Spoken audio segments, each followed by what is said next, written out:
Hey, I'm Tommy Vasseur, the Camo Gourmet, and today we are going to make a pork tenderloin. Super simple, you can get this anywhere.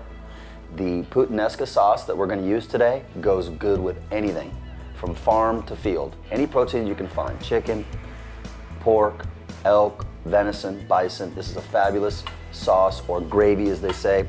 In fact, around here, this is my go-to gravy. My kids really enjoy this. Real easy to make. I've got a pork tenderloin. This has been soaking in just a little bit of red wine from a sow that we harvested just about a week ago. It's been soaking in a little bit of paprika and rosemary that I grew in my garden. Look, I am not a green thumb, but I'm telling you, this is simple, easy stuff to grow, and every one of you should have some of this around your house. It makes such a difference. It's so fresh and it accents the meat so well. It really, really helps. And these are the kind of things that you should grow around your house. This has been marinating for about 4 hours, which is more than enough. Pork is pretty porous, so it absorbs pretty quickly and smells just right. Right now we're gonna make a Puttanesca sauce. Super simple, don't get scared. It's just marinara with some spice and a little bit of anchovy paste. Very, very simple to make. Look, we gotta chop some olives. Green olives. These are actually stuffed with one of my favorite things in the world, garlic. Not too good for martinis, but very good for cooking. I'm gonna mix them up. I don't need a whole lot, as you can see. I don't wanna overpower the flavor of the meat, and olives can do that. I'm just gonna chop these up a little bit, push these off to the side. Right next to me, I have a pan heating up. I'm gonna put some virgin olive oil in it, let it get hot. It's very important that the oil gets warm. If you put food into a cold pan or a pan that has cold oil in it, it will get absorbed by the food products. Proteins will absorb it. It has to be warmed up and on its way to being ready to cook. As you can see, this is pretty simple stuff. We're not in a commercial grade kitchen or anything like that. The olives go in. You can hear them sizzling. That means they're ready. So I'm gonna get the rest of the ingredients and put it together. Here we have some anchovy paste. Now, I know as well as you do, it's not something that every one of you has in your home. And if you don't have to put it in if you don't have it to put in the Puttanesca, it's not gonna be a big deal. Okay, salt and pepper. Just enough for seasonings. I'm gonna make sure that those get warmed up. I don't want them totally cooked, but at the same time, I wanna make sure that they are starting to get cooked and that anchovy paste gets spread out. Let's spice this one up a little bit. Okay, there we go. Now, this is a protein that comes from a harvested animal that we, my boys and I, ended up catching out behind the property here at our house. And it's 50% leaner than store-bought pork. Now, it's a little tougher, but if you know what to do with it, and you keep it simple and prepare the meat and care for the meat well, it's easy and it tastes much, much better. All I'm gonna do now, add the marinara sauce. Stir as much as I can. Now, we're gonna bring that a little bit to kind of a rolling boil, still a little pasty, and then we're gonna let it sit, simmer. Let all those flavors kind of come together. I'm gonna start another fire here. We're gonna take our pork tenderloin, we're gonna brown it on the outside before we drop it into the broiler. My pan is well on its way to being hot. What I wanna do is roast a little bit of rosemary first. Again, fresh rosemary from the gods. I'm gonna hit it with some olive oil, not too much. Some people like to chop this. I have done that in the past. What we're trying to do is get the oil infused a little bit with the rosemary flavor.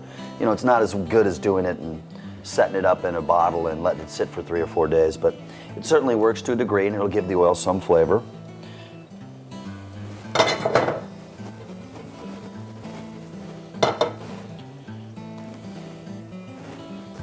Now, as that starts to brown the rosemary and hopefully infuse the oil a little bit, I'll just add a little pepper, kind of help it bind together. A little bit of kosher salt. Looks like we're on our way.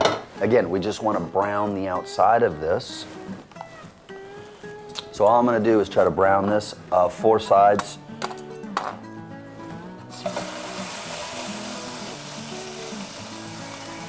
very lean looking piece of pork, isn't it? Didn't I tell you this was an easy, simple dish, and we were going to make a lot of dishes that were going to be easy for you and hopefully impress your friends?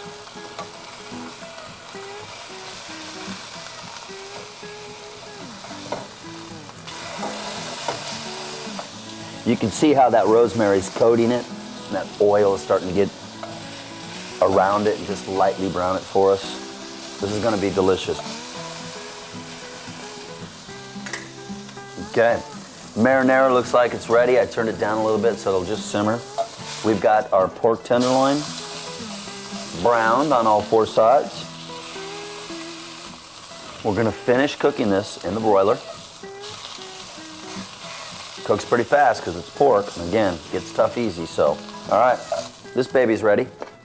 Browned on all 4 sides. I'm gonna drop it in my old broiler here. Put it in for a quick 3 minutes, and then turn it over. That ought to be ready. Puttanesca's setting up nice.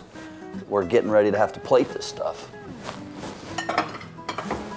Pork tenderloin is ready. We're gonna take it out. And as we always do, we're gonna let it rest. Now we're gonna bring the Puttanesca sauce back up just to warm it up a little bit. All those sauces and all those different ingredients that have a real nice chance to bind together. This is gonna be fabulous.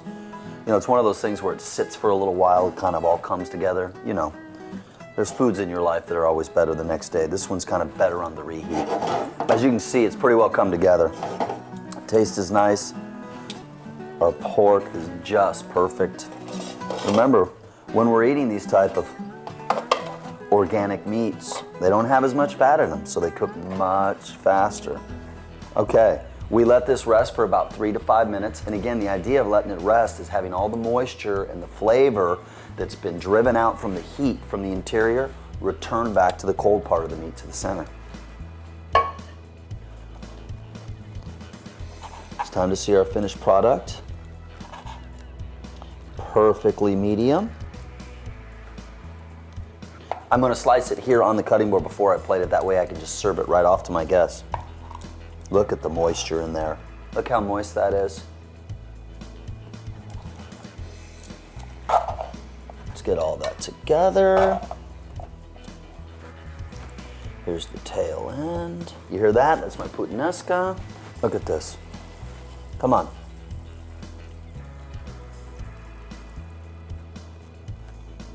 Look at this. Look at this.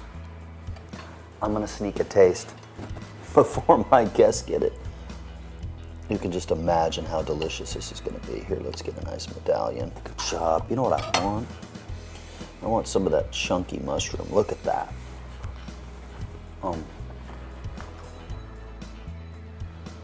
This is exactly what we talk about.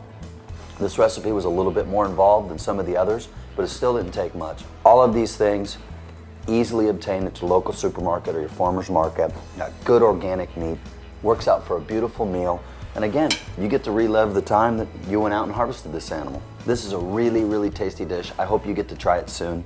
I hope your family enjoys this dish as much as mine do. I'm Tommy Vasseur, the Camo Gourmet, and remember, be well, live well, and most of all, eat well.